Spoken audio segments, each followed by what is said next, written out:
Olá! Façamos hoje a leitura do capítulo 4 do livro de 2 Crônicas da Bíblia Sagrada.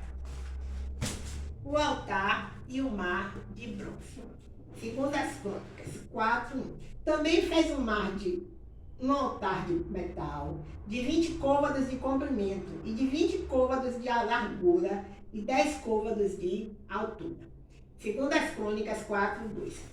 Fez também o mar de fundição e de 10 côvados, de uma borda até a outra, redondo e de 5 côvados de alto. Cingiu em roda um cordão de 30 côvados. 2 Crônicas 4:3. E por debaixo dele havia figuras de bois, que ao redor cingiam, e por 10 côvados cercavam aquele mar ao redor. E tinha 2 carreiras de bois fundidos na sua fundição. 2 Crônicas 4:4. E estava sobre 12 bois. 3 olhavam para o norte, 3 olhavam para o ocidente, e 3 que olhavam para o sul, e 3 que olhavam para o oriente. E o mar estava posto sobre eles, e as suas partes posteriores estavam para a banda de dentro. 2 Crônicas 4:5. E tinha um palmo de grossura, e a sua borda foi feita como a borda de um copo ou como uma flor de lis, da capacidade de 3.000 batos. 2 Crônicas 4:6. Também fez 10 pias e pôs 5 à direita e 5 à esquerda, para lavarem nelas.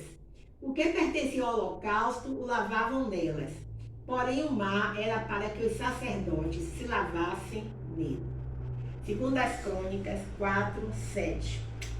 Fez também 10 catiçais de ouro, segundo a sua forma, e pô-los no templo, 5 à direita e 5 à esquerda. 2 Crônicas 4:8. Também fez 10 mesas, e pô-las no templo, 5 à direita e 5 à esquerda. Também fez 100 bacias de ouro. 2 Crônicas 4:9. Fez mais o pátio dos sacerdotes e o pátio grande, como também as portadas para o pátio, e as suas portas cobriu de cobre. 2 Crônicas 4:10. E o mar pôs ao lado direito, para a banda do oriente, para o sudeste. 2 Crônicas 4:11. Também Irão fez as caldeiras, e as pás, e as bacias. Assim acabou Irão de fazer a obra que fazia para o rei Salomão na casa de Deus. 2 Crônicas 4:12. As 2 colunas e os globos e os 2 capitéis sobre as cabeças das colunas, e as 2 redes para cobrir os 2 globos dos capitéis que estavam sobre a cabeça das colunas. 2 Crônicas 4:13. E as 400 romãs para as 2 redes, 2 carreiras de romãs para cada rede, para cobrir os 2 globos dos capitéis que estavam em cima das colunas. 2 Crônicas 4:14. Também fez as bases e as pias, pôs sobre as bases. 2 Crônicas 4:15. E o mar e os 12 bois debaixo dele. 2 Crônicas 4:16. Semelhantemente aos potes e as pás e os garfos e todos os seus utensílios fez Irão. Fez Irão Abi ao rei Salomão, para a casa do Senhor, de cobre purificado. 2 Crônicas 4:17. Na campina do Jordão os fundiu o rei na terra argilosa, entre Sucote e Sereda. 2 Crônicas 4:18. E fez Salomão todos esses objetos, em grande abundância, porque o peso do cobre se não esquadrinhava. 2 Crônicas 4:19. Fez também Salomão todos os utensílios que eram para a casa de Deus, o altar de ouro e as mesas sobre as quais estavam os pães da propiciação. 2 Crônicas 4:20. e os catiçais com as suas lâmpadas de ouro finíssimo, para os acenderem segundo o costume perante o oráculo. Segundo as Crônicas 4, 21. E as flores e as lâmpadas e os espevitadores eram de ouro, do mais perfeito ouro. Segunda Crônicas 4, 22. Como também os garfos e as bacias e as taças e os incensários de ouro finíssimo. Enquanto a entrada da casa, as suas portas de dentro da santidade das santidades e as portas da casa do templo eram de ouro. Vejamos alguns comentários acerca do capítulo 4. Há um comentário que se refere a todo o capítulo, porque o capítulo tem 22 versículos. E o comentário aqui se refere a 2 Crônicas 4, de 1 a 22. Diz assim: os utensílios do templo. O mar seria usado para as lavagens rituais dos sacerdotes, e as 10 pias para a lavagem dos utensílios empregados nos sacrifícios. O mar ficava sobre 12 bois, provavelmente simbolizando as 12 tribos de Israel. O mar era de tamanho considerável, 5,3 mil batos, mais de 45 mil litros. O altar de ouro é o altar do incenso. Veja também o quadro, os móveis do tabernáculo. Bem, então encerramos assim a leitura do capítulo 4 de 2 Crônicas da Bíblia Sagrada. Então, eu vou ler aqui no livro de Provérbios, Provérbios 22, capítulo 6, diz assim, instrui o menino ou a menina no caminho que deve seguir, andar, e, até quando envelhecer, não se desviará dele. Certo? Então, eu deixo essa mensagem aqui para muitos pais e mães que têm dificuldade de criar seus filhinhos e às vezes agride, são espancados, há um clima assim de desarmonia, há um clima de desentendimento. O amor às vezes não prevalece, embora exista no coração, mas não prevalece. São crianças, às vezes, que não frequentam a igreja, não participam, às vezes, de escolinha dominical, se transformam em crianças agressivas, crianças rebeldes, crianças, assim, que também estão expostas a esses valores que o mundo apresenta. É só desenho animado o tempo todo, nas televisões, as mensagens dos desenhos animados, às vezes, não são tão edificantes, às vezes trazem violência. Alguns desenhos animados realmente têm mensagens boas, preservam assim a família, preservam os valores morais, mas o tempo todo as crianças expostas a esses desenhos também cansa muito a mente da criança, esgota. Então é preciso que a criança vá na igreja no domingo, brincar na escolinha, ali ela vai ouvir a palavra de Deus, ela vai viver experiências maravilhosas. Eu me lembro quando minhas filhas eram pequenininhas, uma peça que eu assisti em uma escola bíblica dominical, numa salinha com as crianças, sobre a história de José. E as irmãs fizeram aquela túnica colorida, com fitas de cetim coloridas, formando a túnica. Nunca esqueci daquela peça. As crianças também não esquecem.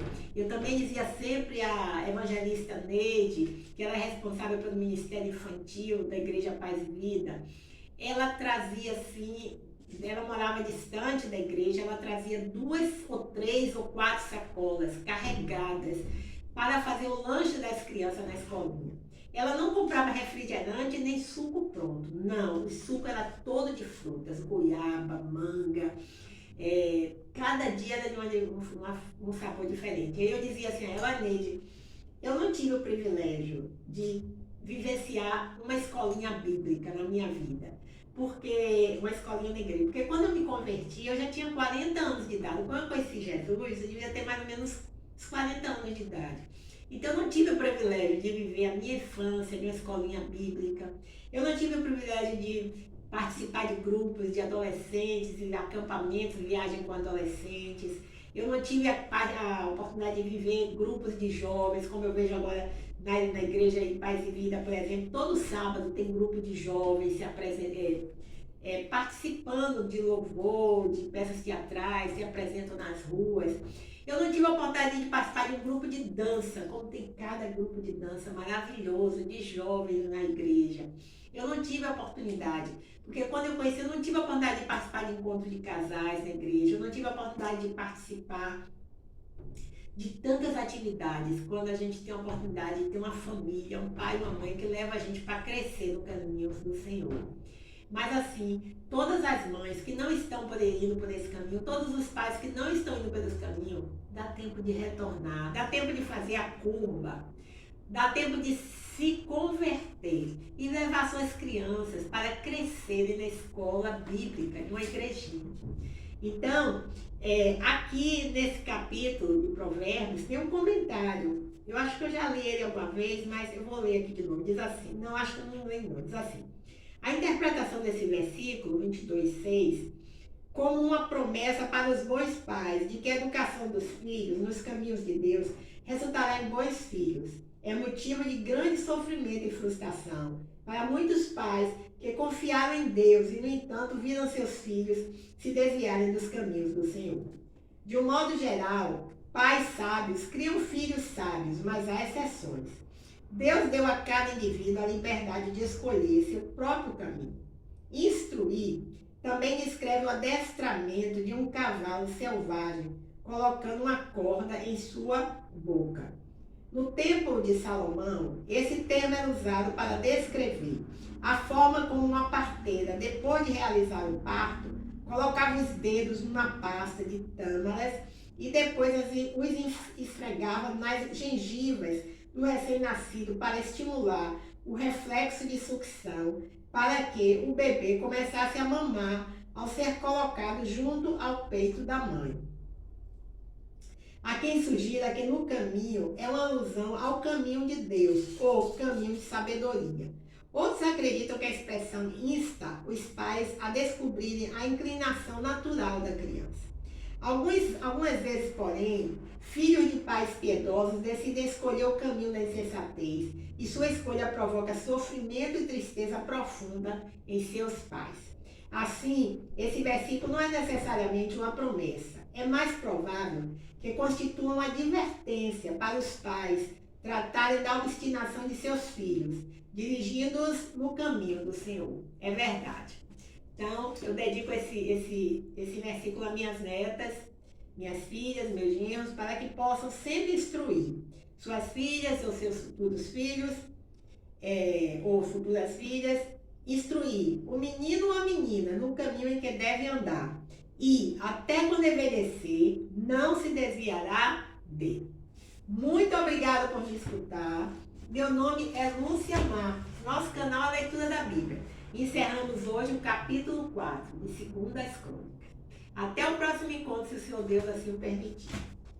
Nunca se esqueça. O provérbio que eu li foi Provérbios 22:6. Ensina o caminho que a menina deve seguir, ou o menino deve seguir, e ainda quando for grande, não se afastará dele.